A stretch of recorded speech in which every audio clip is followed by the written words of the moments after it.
नमस्कार। मैं हूं शंभुनाथ गुप्ता और आपने देखना शुरू कर दिया है न्यूज ऑफ नेशन। 2024 का चुनाव सर पर है और आइए बात करते हैं बस्ती के विकास को लेकर। हमारे साथ मौजूद हैं भाजपा उत्तर प्रदेश के पिछड़ा मोर्चा वर्ग के सदस्य। इनसे हम बातचीत करेंगे कि बस्ती की विकास को लेकर क्या विचारधारा होगी। और आपको बता दें, सराफा और स्वर्ण व्यापारी के अध्यक्ष भी हैं। आइए सारी जानकारियां लेते हैं और आप तक पहुंचाते हैं। तो सर, बहुत बहुत आपका स्वागत है। 2024 का चुनाव सर पर है, इस पर क्या कुछ कहना चाहेंगे आप? क्या बस्ती में उम्मीद है? निश्चित तौर पे 2024 में भारतीय जनता पार्टी बस्ती से जीत करके संसद में पहुंचेगी। लोग कहते हैं कि बस्ती में भाजपा की तैयारियां क्या है, तो उसका एक उदाहरण है। आज नव वर्ष का पहला दिन है। आप सभी को न्यूज ऑफ नेशन के माध्यम से बधाई भी देता हूं। आज के दिन जहां लोग मौज मस्ती करते हैं, वहां भाजपा कार्यकर्ताओं ने आज जिला कार्यालय पे बैठक की। प्रदेश महामंत्री हमारे और बाकी जिले के पदाधिकारी, मंडल पदाधिकारी, सारे लोग आज बैठक में शामिल रहे। जहां लोग मौज मस्ती करते हैं, वहां भाजपा चुनावी मोड में जीतने के लिए प्रयासरत रहती है।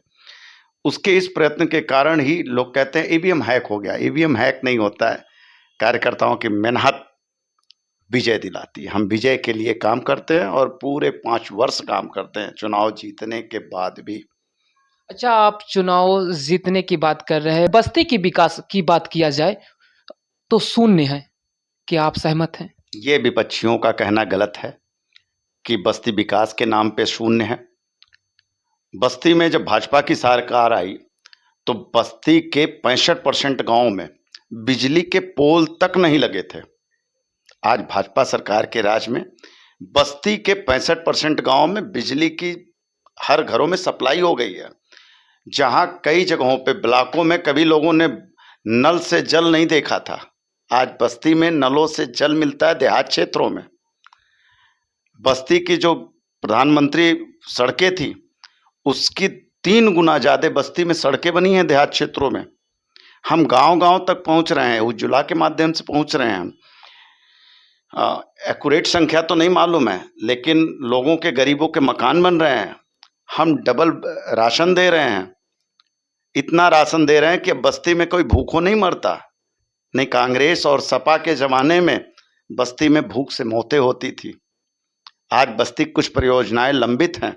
बस्ती शहर में भी, चाहे वो टूटा हुआ पुल हो, चाहे वो और चीज़ें हों, रेलवे स्टेशन का जितना विकास हुआ है, उसके अलावा अभी फिर एक नई योजना आ गई है कि ये देश के टॉप सिटी की तरह यहाँ का रेलवे स्टेशन बनेगा।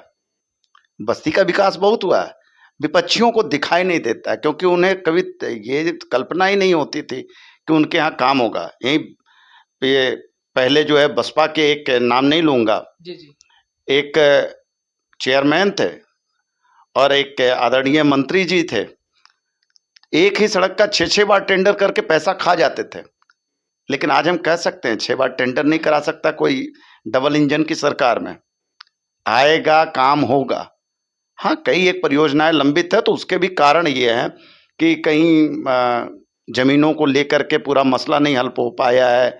कुछ चीज़ों पे मुकदमे चल रहे हैं, जैसे सर्किल रोड हुए, वहाँ आधा पैसा बढ़ चुका है, काम शुरू हो रहा है, पहले ज़मीनें खरीदी जाती हैं, तो कुछ समस्याएं आती हैं। लेकिन जब एक बार मोदी और योगी की सरकार लगी है तो विकास निश्चित होगा और दिखाई देता है।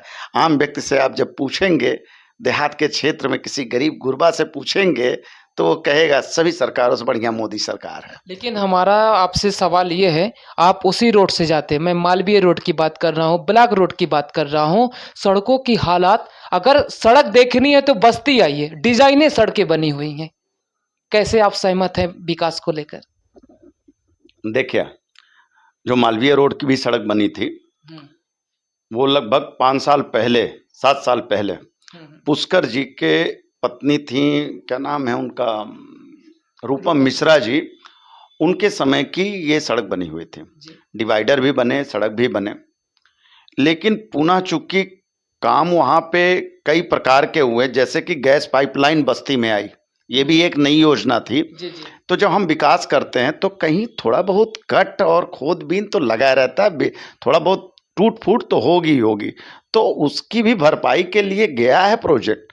जब प्रोजेक्ट आएगा तो बनेगा, लेकिन पाइपलाइन के चक्कर में वहाँ की सड़कें थोड़ी सी खुदाई हुई हैं, जहाँ पानी होने लगने के कारण बरसात में सड़कें थोड़ी बहुत खराब हुई हैं। हाँ, गड्ढा मुक्त होने के लिए बातचीत चल रही है, संभवतः ये भी हो जाएगी। लेकिन देखा जा रहा है ये सड़क की जो डिजाइने सड़कें हैं, ब्लॉक रोड, मालवीय रोड, ये करीब 19 से 20 साल हो जा रहे हैं। कब तक ये इस पर बातचीत होती रहेगी, ये आम नागरिकों का कहना है। नहीं, 19 से 20 साल की मेरी जानकारी में कोई भी सड़क नहीं है। 19 से 20 साल के रिज्यूम की कोई सड़कें नहीं बची हैं। पुष्कर जी के समय में लगभग सारी सड़कें बनी थी। अच्छा, आखिर विकास कब होगा, मैं ये जानना चाहता हूँ। उसी रोड से नेता मंत्री जाते हैं, आप भी जाते हैं, क्या कभी आपने इसके लिए शिकायत किया, आवाज उठाया जी, आपने? बिल्कुल। हम कुछ लोगों की जो मुहिम है जी। उसका हम समर्थन करते हैं। आदमी को अपेक्षाएं ज़्यादा होती हैं, और मैं भी इस बात का सहमति देता हूं कि हाँ, होनी चाहिए विकास। और ठीक है, कहीं टूट फूट है, किसी कारणवश रुका हुआ है, कहीं अटका हुआ है फाइल, तो सारी चीज़ें होंगी। और मुझे लगता है कि लगभग सारे प्रोजेक्ट फाइनल हो चुके हैं, इस महीने काम लग जाने चाहिए। आपने विपक्षियों को भी निशाना साधा हमारे सामने, लेकिन विपक्षियों का कहना भी सही है। उनका कहना है कि जब माननीय योगी आदित्यनाथ जी बस्ती आते हैं तो रातों रात सड़कें बन जाती हैं, और दूसरी तरफ सड़क वहीं तक बनती है जहां तक माननीय योगी जी जाते हैं। आप तो इस बात के साक्षी हैं, आपने खुद देखा है। कैसे कह सकते हैं कि कैसे कह सकते हैं कि बस्ती विकास के नाम पर नंबर 1 है? मैं तो यही मानता हूं कि शून्य है। देखिए, किसी भी प्रदेश का मुखिया या देश का मुखिया, चाहे वो किसी भी पार्टी का हो, तो एक प्रोटोकॉल होता है उसकी सुरक्षा को लेकर के, जिसके लिए अलग से बजट होती है डीएम के पास, और डीएम उस बजट का उपयोग करता है अपने लिए कि कैसे हम उस वीआईपी के प्रोटोकॉल को मेंटेन करें। उतनी दूर में अगर कहीं इमरजेंसी एग्जिट करनी पड़े तो इमरजेंसी एग्जिट के लिए रोड नहीं खराब होना चाहिए, कनेक्टिविटी नहीं खराब होना चाहिए। तो इन चीज़ों को लेकर के वो उतनी दूर की ही सड़क बनाने की परंपरा है, लेकिन मैं इस परंपरा को भी गलत मानता हूँ। किसी भी अगर वीआईपी के आने पे सड़क सही हो तो मैं तो कहूँगा कि रोज वीआईपी को आना चाहिए जिले में, चाहे वो हमारी ही पार्टी का क्यों ना हो। हमें बस्ती की जनता प्यारी है, और मैं चाहता हूँ स्टेशन रोड शीघ्र बने। आपके माध्यम से भी अपील कर रहा हूँ। आखिर कब तक होगा? और चुनाव ये सब हमने 2024 का चुनाव सर पर है, कब तक सुधार होगा इस पर? देखिए, अभी अखबारों में आप ही लोगों के द्वारा ये बातें पता चली थी कि स्टेशन के बाकी 200 मीटर जो बची हुई सड़क है, बाकी सड़क तो हो गई, 200 मीटर केवल बची हुई है। 200 मीटर सड़क वो, और कचहरी से लेकर के देखिए वहाँ 4 लेन हो रहा है, उधर भी टूटेगा, और वहाँ से लेकर के और रोडवेज तक की जो सड़क है अतिक्रमण हटाई जा रही है, और मुझे लग रहा है सड़क बनेगी। अच्छा, आप भाजपा कार्यालय आज गए थे, हमें जानकारी मिली सोशल मीडिया प्लेटफॉर्म से। क्या इस बात के लिए भी चर्चा होती है कि बस्ती का विकास हो, एक स्वच्छ बस्ती हो? बिल्कुल चर्चा होती है। आखिर जब चर्चा होती है तो शून्य क्यों दिखाई दे रहा है?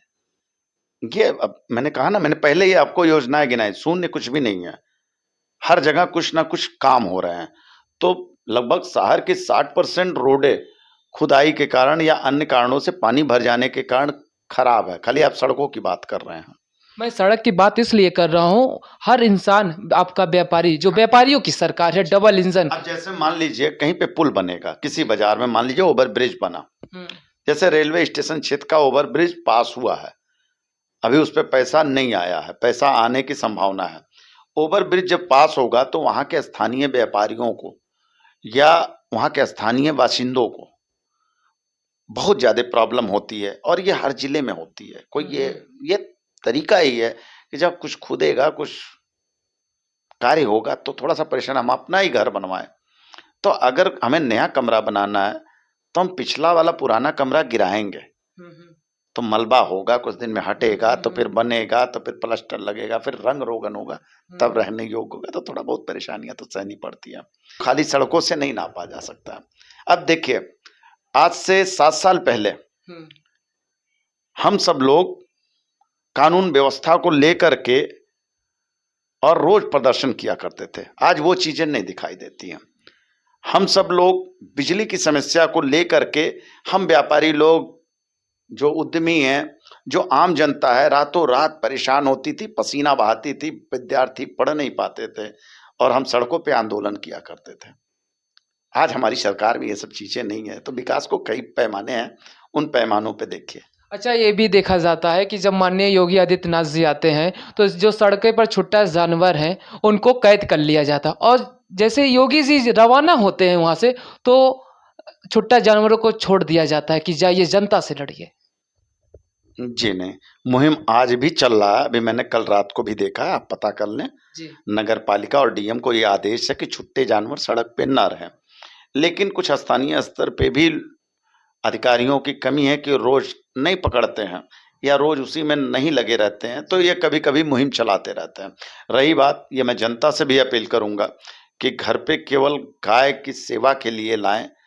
दूध उन्होंने निकाल लिया और गाय को छुट्टा छोड़ दिया, ये ना तो हमारा धर्म स्वीकार करता है, ना हम स्वीकार करते हैं, ना समाज के लिए उचित है कि ऐसे जानवरों को आप सड़क पे छोड़े। आपने इंश्योरेंस करा रखा गाय को, कान पे टैगिंग है, उसके बाद भी वो सड़कों पे दिखाई दे रही हैं, तो इसके लिए कहीं ना कहीं जिम्मेदार हम भी हैं। और एक बात और भी है, सामने आ रहा है, बड़ी अपडेट है कि जो रोडवेज का चौराहा है जहाँ पर व्यापारी व्यापार करते हैं और व्यापारी आते भी हैं और सरकार भी जो है व्यापारियों की है आपकी, लेकिन वहाँ पर देखा जाता है गंदगी बहुत रहता है। इस विषय पर क्या आपकी जो स्थानीय सरकार है क्या कर रही है, उस पर उनका ध्यान नहीं जा रहा है? देखिए,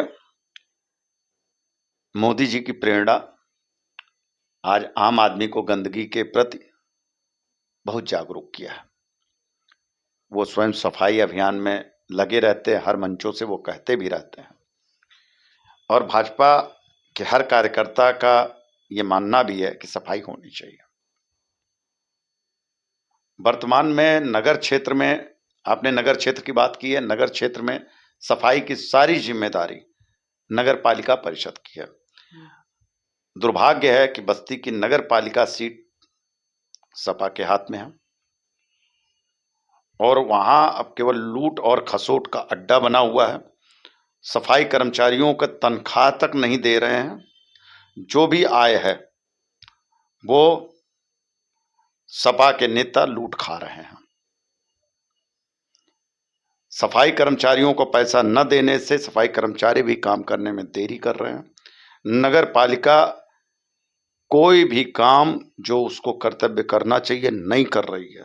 तो इसके पहले भाजपा की सरकार थी नगर पालिका में, तो सड़क तो बन जानी चाहिए थी ना, सुंदरीकरण तो हो जानी चाहिए थी, उनके सरकार में क्यों नहीं हुआ? मैं कह तो रहा हूँ, रूपम मिश्रा जी के समय में ही सड़कें बनी थी, जिन रोडों का आपने भी वर्णन किया था। तो आखिर ये सड़क भाजपा के ही कार्यकाल में बनी थी, लेकिन योजनाएं जब आती हैं तो नगर पालिका उस पर नहीं करती है, क्योंकि वहां खुदाई चल रही होती है और सब कुछ होता है।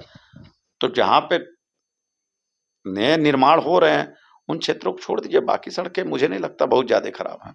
नहीं, सड़क तो अगर आप गए होंगे तो आपको अच्छे से ये मालूम होगा कि सड़क की हालत कैसी है। उसी सड़क से अधिकारी भी जाते, जिम्मेदार अफसर भी जाते, लेकिन उनकी ध्यान और आपकी पार्टी का ध्यान उस पर नहीं जाता है। नहीं, बिल्कुल है, टेंडर हो चुका उन सड़कों का, आप जानकारी कर लीजिए। टेंडर तो हर साल पास होता है, लेकिन विकास के नाम पर जीरो। नहीं तो कुछ कारण होते हैं, रुकते हैं भाई। काम तो पिछली नगर पालिका रिज्यूम में ही हुआ है, ये अलग का बात है। लास्ट ईयर में उनके पति की डेथ होने के बाद से उनकी मानसिक स्थिति नहीं सही थी, तो कुछ समय के लिए थोड़ा दुख के कारण उनको रुकना पड़ा, थोड़ा बनी है।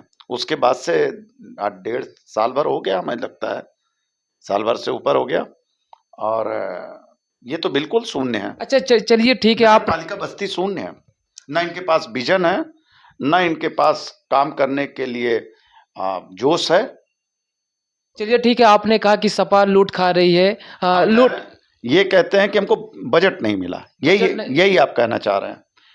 देखिए, बजट से कुछ नहीं होता है।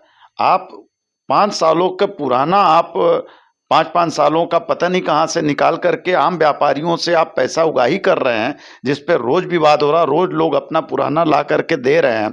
हमारे पास भी आते हैं लोग और ये बताते हैं कि सर हमने 5 साल पहले इतना पैसा दे दिया था, ये 5 साल का दोबारा बढ़े हुए रेट से लगा के और उस पर ब्याज लगा करके हमसे वसूली कर रहे हैं। नगर पालिका इस प्रकार से वसूली कर रही है, सपा की नगर पालिका। और सपा की नगर पालिका वसूली करने के बाद में भी अपने कर्मचारियों को पैसा नहीं दे रही है। अगर ये कुछ नहीं कर सकते हैं लेकिन सफाई तो कर सकते हैं। इसके लिए इतना बजट होता है कि मुझे ठीक से वो आंकड़ा नहीं मालूम है, लेकिन मैं कहता हूं लगभग 55% या कितने परसेंट आय पे जो ये हाउस टैक्स, वाटर टैक्स है, उतने पे ही वो अपने एम्प्लॉय रख सकते हैं और बाकी काम ये ठेके पे दे सकते हैं। चलिए ठीक है, आपने जो भी कहा। लेकिन सफाई, एक मिनट, मैं कह रहा हूं सड़कें नहीं बना रहे हैं उनके पास, जी लेकिन सफाई क्यों नहीं हो रही है? ये तो सपा के बिल्कुल बेकार है। सपा को वोट देना बस्ती के लोगों का बेकार गया। उन्होंने सब जवाब दिखाए लेकिन उसका कोई फायदा नहीं है। चलिए ठीक है, आपने विपक्षियों को निशाना साध रहे हैं। मैं ये जानना चाहता हूँ आपसे, जब भारतीय जनता पार्टी की सरकार थी नगर पालिका में, तो पार्किंग की व्यवस्था क्यों नहीं की गई? क्योंकि व्यापार भी होता था, अच्छा खासा व्यापार होता था, व्यापारियों की सरकार थी, लेकिन अभी तक बस्ती में कहीं पार्किंग की व्यवस्था नहीं हुई। मैं बात कर रहा हूँ उस समय की जब भारतीय जनता पार्टी की सरकार थी। नहीं, मैं इस चीज के लिए लगातार आवाज उठाता रहा हूं, चाहे वो डीएम की मीटिंग हो या कहीं पे हो। तो वैकल्पिक, चूंकि बस्ती शहर में कोई सार्वजनिक स्थान प्रमुख बाजारों के पास ना नगर पालिका के पास है और ना ही जिला प्रशासन के पास है कि जहां वो अस्थायी रूप से ये कोई भी आएगा करने में बहुत या तो लंबे बजट की आवश्यकता पड़ेगी कि अंडरग्राउंड कहीं पे बने। और संजोग ये है कि पिछली बार प्रयास हो रहे थे, उसी बीच पुष्कर जी का डेथ हुआ था। मुझे लगता है कि वो फाइलें अभी वहां पड़ी होंगी और नगर पालिका अध्यक्ष चाहे तो उस पर प्रयास लगातार करे तो काम आएगा और बनेगा भी। तब तक के लिए जो डीएम हैं उन लोगों ने कभी सड़क के किनारे, कभी बीच में मार्किंग करके पार्किंग की व्यवस्था की थी, लेकिन बस्ती में अतिक्रमण भी रोडों पे जाते हैं, तो अतिक्रमण के कारण भी पार्किंग डिस्टर्ब होता है, जिससे चलने में, आवागमन में बड़ी प्रॉब्लम है। लेकिन देखा ये जा एक रहा है, प्रॉब्लम है। आपने अतिक्रमण की बात किया। अतिक्रमण ठीक है, अगर प्रशासन अतिक्रमण करे क्या तो ठीक है?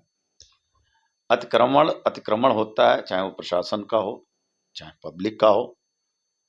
कहीं पे भी अगर अतिक्रमण अभियान चलाया जाए हम्म तो एक नियम हम्म बना करके, जी चाहे वो सरकारी अतिक्रमण हो या पब्लिक का अतिक्रमण हो, साफ होना चाहिए और सुविधाओं का भी ख्याल रखा जाना चाहिए। ये नहीं कि आपने जो नाली, बस्ती की पुलिस चौकियां हैं वो भी अतिक्रमण में आता है, जैसे दक्षिण दरवाजा हुआ, गांधीनगर का हुआ, उस पर क्यों नहीं बुलडोजर चला?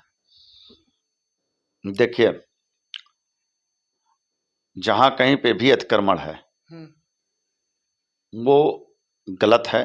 अतिक्रमण सबका बराबर गिरना चाहिए, लेकिन अगर कहीं पे भी प्रशासनिक दृष्टिकोण से कहीं कोई अतिक्रमण किया जाए तो वो भी जब तक कि उसकी व्यवस्था ना हो तभी तक के लिए हो, बाकी समय के लिए नहीं होना चाहिए, कहीं हटना चाहिए। कुंदन वर्मा जी, आपने हमारे सारे सवालों का सामना आप कर रहे हैं। मैं आपको देखा था कुआनो आरती में।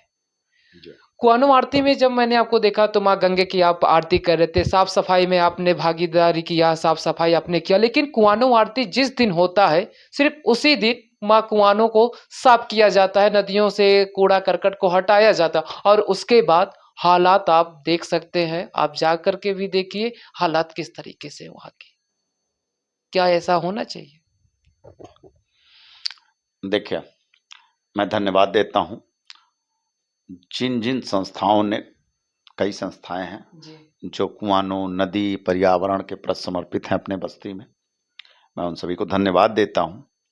देखिए, कोई भी संस्थाएं ये जो सार्वजनिक या सामाजिक कार्यक्रम कराती हैं वो केवल संदेश देने के लिए, प्रेरणा देने के लिए होती हैं कि कुआनो आरती हो रही है, हमें साफ रखना चाहिए, हमें अपना पर्यावरण साफ रखना चाहिए, नदी साफ होना चाहिए, इसको देवी का दर्जा दिया जाना चाहिए, इसकी हमें जीवनदायिनी है। तो ये भावनाओं के साथ में कुआनो आरती में सब लोग सम्मिलित होते हैं। इसलिए नहीं सम्मिलित होकर, धार्मिक क्रिया है, इसलिए सम्मिलित होते हैं कि एक प्रदर्शित किया जा सके कि शहर के, जिले के अच्छे लोग इसमें खड़े हैं। ये लोग अगर इस चीज को साफ कर सकते हैं, इस लोग पूजा कर सकते हैं, तो बाकी लोग प्रेरणा ले और उसको साफ करें। लेकिन कुछ लोग अशिक्षा के कारण, अदूरदर्शिता के कारण इन चीजों पे ध्यान नहीं देते हैं। ये हम जनता का भी काम है। जो कुआनो आरती कराते हैं वो कोई सरकारी सफाई कर्मचारी नहीं है। हालांकि नगर पालिका की तरफ से अमहट क्षेत्र पे कर्मचारी लगाए गए हैं, लेकिन अब कर्मचारियों की भी कमी है, नगर पालिका प्रशासन की भी कमी है, कई जगहों पे जिला पंचायत के भी कर्मचारी लगे हैं, उनकी भी कमी है कि वो साफ सफाई नहीं रखते हैं। लेकिन सरकार और जो डिपार्टमेंट हैं वो उस पर पैसा खर्च कर रहे हैं। मुझे लगता है हजारों रुपए महीने का, हजारों रुपए महीने, लाखों रुपए महीने अमहट क्षेत्र, कुआनो क्षेत्र के आसपास सफाई पे कर्मचारियों पे जाता है, लेकिन ये कर्मचारियों की कमी है। और हम चाहेंगे कि आपके माध्यम से अगर प्रशासनिक अधिकारी हमारी बात सुने तो जरा उसको चेक करें, अन्यथा किसी दिन हम लोग भी आएंगे और इस चीज को चेक करेंगे कि कहाँ कर्मचारी काम नहीं कर रहे हैं, फिर सरकार को उनके खिलाफ कुछ लिखा पढ़ी करेंगे हम लोग। अच्छा, मैंने ये भी जानकारी हमको मिला सोशल मीडिया प्लेटफॉर्म की तरह, और आपके लोग जो आपके शुभचिंतक हैं उनसे भी जानकारी मिली कि आपने भाजपा के लिए 3 बार टिकट मांगा था बस्ती नगर पालिका के लिए। तो क्या ये बात सच है? जी हाँ, सच है। मैं नगर पालिका का प्रत्याशी था, चाहता था। हर आदमी का अपना एक विजन होता है, ये हमारा शहर है, हमारा एक विजन है जी जी। कि हम अपने शहर को कैसे अच्छे से अच्छा करें। अगर आपको नगर पालिका का अध्यक्ष बस्ती की जनता ने अगर उतार दिया चुनाव मैदान में और जीत गए, तो हमें ये बताइएगा बस्ती के विकास को लेकर आप क्या करेंगे? देखिए, 2-3 प्रमुख चीजों को लेकर के हमने क्या आपने सोचा कि आपने टिकट के लिए ऑफर किया? नहीं, देखिए, टिकट देना ना देना पार्टी का कार्य है। नहीं, वो और ठीक है पार्टी का देना, मैं आपकी बात से सहमत हूँ, लेकिन मैं ये जानना चाहता हूँ बस्ती के विकास के लिए आप क्या करेंगे? बस्ती के विकास के लिए 2-3 चीजों पे हमारा फोकस था, क्या चीज? और मैं चाहता था ये जो प्रमुख समस्या है बस्ती नगर की, उसको लेकर के मैं बहुत संजीदा हूँ, आज भी हूँ। अगर हमारा बस चले या हमारे पास क्षमता हो, पावर हो, तो हम उस चीज को करने का प्रयास करेंगे। क्या चीज है सर, बताइएगा। 3 चीजें बस्ती के लिए बहुत जरूरी है। पहली चीज है, बस्ती का जिस दौर में विकास हो रहा था उसमें कांग्रेस की सरकार थी, और कांग्रेस के जमाने में नियोजित विकास बस्ती का नहीं हो पाया। आज पूरे बस्ती शहर में जल निकासी का, जिसको आप ड्रेनेज सिस्टम बोलते हैं इंग्लिश में, ड्रेनेज सिस्टम पूरे बस्ती में नहीं है। जो अंग्रेजों के समय में एक ड्रेनेज सिस्टम था भी वो चोक हो चुका है, और ड्रेनेज सिस्टम ना होने के कारण ही ये जो सड़कों पे पानी आ जाता है, कहीं यहाँ ऊंचा कहीं यहाँ नीचा, तो पानी के कारण सड़कें भी समय से पहले खराब हो जाती हैं। तो सबसे बड़ी एक समस्या है बस्ती के नगर पालिका के क्षेत्र की कि यहाँ ड्रेनेज सिस्टम एक बननी चाहिए, और बड़ी लंबी प्रोजेक्ट है, मुझे लगता है हजारों करोड़ की प्रोजेक्ट है। एक इसके लिए मैं प्रयास करता, यहां से लेके दिल्ली तक सब जगह जाता और लेकर के ये प्रोजेक्ट आता, तो ड्रेनेज सिस्टम एक होता। दूसरा, एक बहुत बड़ी समस्या है बस्ती शहर के सौंदर्यीकरण और विकास में बहुत जरूरी चीज है कि शहर की केबलें अंडरग्राउंड होनी चाहिए।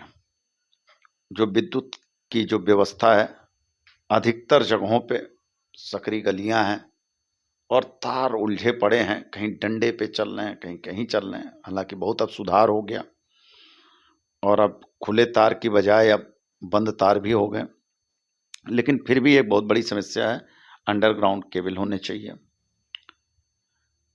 शहर का चौड़ीकरण होना चाहिए, चौड़ीकरण कि जिससे व्यापारियों का हर्जाना दे करके उनसे कुछ जमीनें आगे की तरफ ली जाए, ये जबरदस्ती का तोड़फोड़ बंद हो।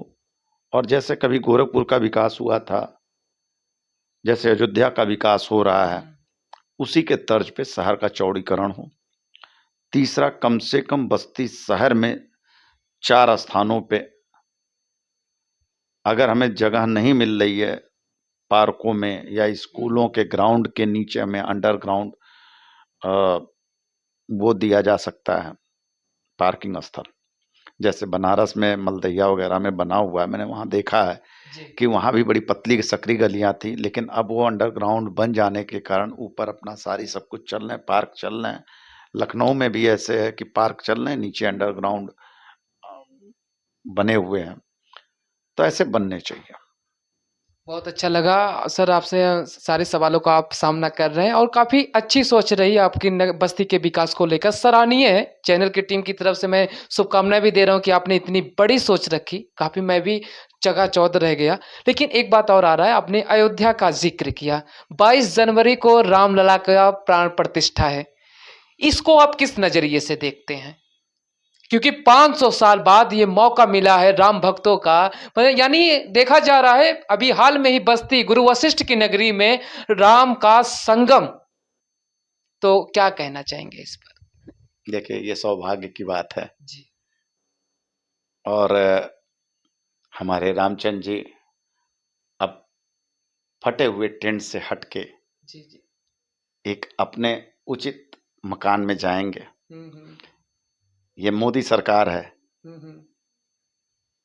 जिसने लाखों अयोध्या वासियों को छत देने के साथ साथ भगवान के टेंट को हटा के एक छत में परिवर्तित किया है। मोदी सरकार को बहुत बहुत धन्यवाद देते हैं। हम सब आपकी उम्र से भी शायद कम रहे होंगे जब 92 में और 90 के उस दौर में राम मंदिर आंदोलन चला करता था। हम लोगों को पकड़ के जेल में, जरा सा भी जो हिंदूवादी था उसको जेल भेज दिया जाता था। मैं भी रहा जेल में। मेरे पिता यहाँ पे अगुवाई करते थे राम मंदिर आंदोलन का। तो ये सारी चीज़ें आज भी याद है हमको कि कितना दुर्व्यवहार होता था सपा के शासनकाल में। उसी समय कलेजा फट जाता था जब एक 22 साल के युवा की खोपड़ी में सटा के और 303 के राइफल से गोली मारी जाती थी कोठारी बंधुओं को। सोचिए उस माँ का आज हृदय कितना खुश होगा राम मंदिर बनने पर। अभी सपा जो आप सीधा निशाना साध रहे हैं विपक्षी को, अखिलेश यादव का बयान आ रहा है कि नरेंद्र मोदी जी ने निमंत्रण पर कंट्रोल कर रहे हैं राम के। चूंकि ये रामद्रोही पार्टी रही है, विपक्षी पार्टी नहीं कहिए, कैसे कह सकते हैं आप? रामद्रोही पार्टी रही है। इसने कारसेवकों को जिंदा मार के, और आधी संख्या उस समय दर्शाई थी, उस समय के अखबारों में जो वर्णन आया था सरकारी आंकड़ों से बहुत ज्यादा थी, और लाशों को सरजू में फेंक दिया गया था।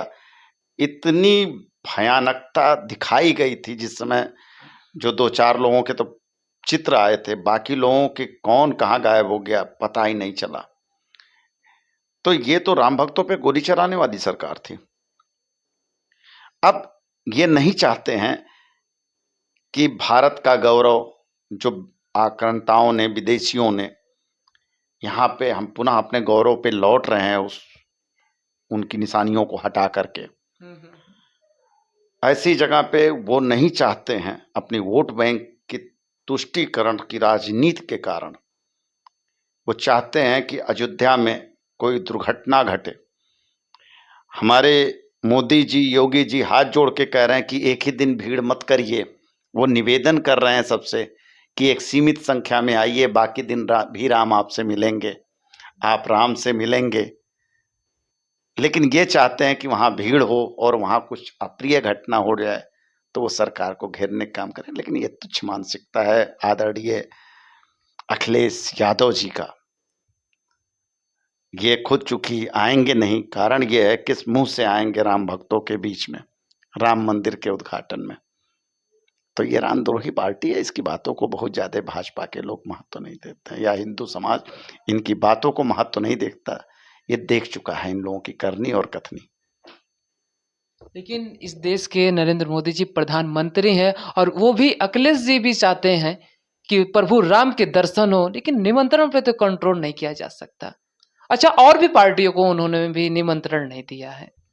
सुरक्षा की दृष्टि से निमंत्रण मोदी जी नहीं देते हैं, राम मंदिर ट्रस्ट है जो सुप्रीम कोर्ट की देखरेख में देख रहा है, और उसमें अधिकारी भी करता धरता तो वही है। नहीं, जी नहीं, राम मंदिर ट्रस्ट चूंकि वो देश के मुखिया होने के कारण प्रधानमंत्री को भारतीय लोकतंत्र में मुखिया माना जाता है।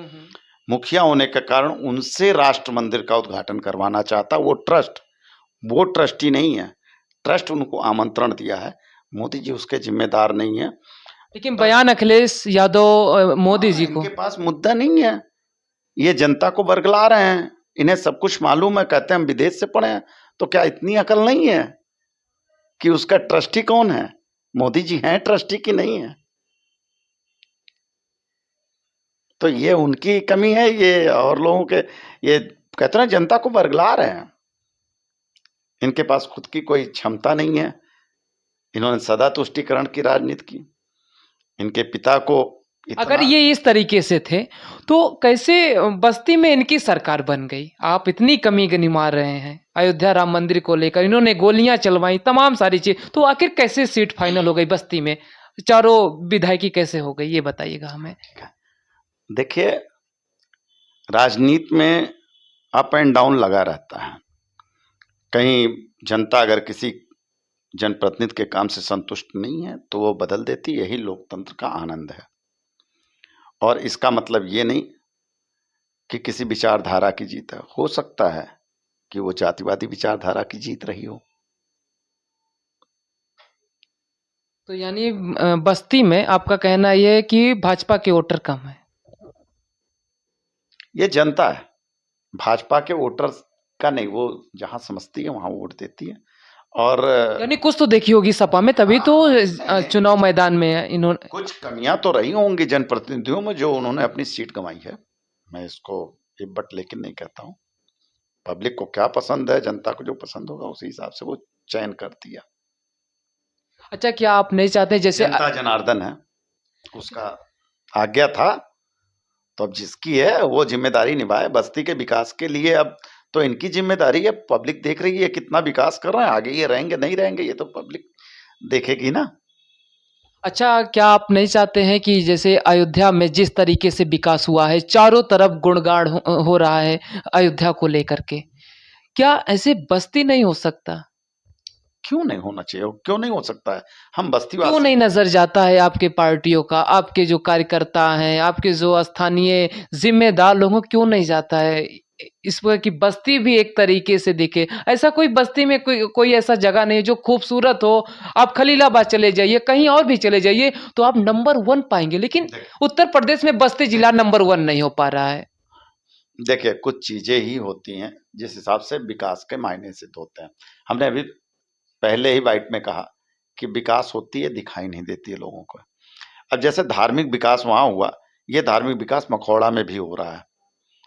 वहां पे भी पूरी रोडें चौड़ी हो रही हैं, वहां तक यात्रियों के जाने की व्यवस्था हो रही है, वो एक सर्किल बन रहा है, पंचकोसी मार्ग बन रहा है, राम जानकी मार्ग बन रहा है, चौड़ा एक बार एनएच घोषित हो चुका, लुम्बिनी दुद्धी राजमार्ग घोषित हो चुका, ये भी चौड़ा हो चुका, जो यहाँ से लेके बनारस से लेके लुम्बिनी दुद्धी तक, ये सब विकास ही है।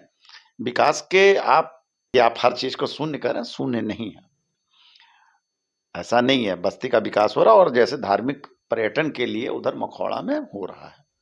ठीक है कुंदन वर्मा जी, आपने हमसे बातचीत किया और सारे सवालों का आपने सराहनीय से जवाब दिया। बहुत अच्छा लगा आपसे मैंने बात किया। तो दर्शकों, हम फिर मिलेंगे आपसे एक नए अपडेट के साथ और एक नए मुद्दे के साथ। तब तक के लिए नमस्कार, जय हिंद, जय भारत और आप सुरक्षित रहें।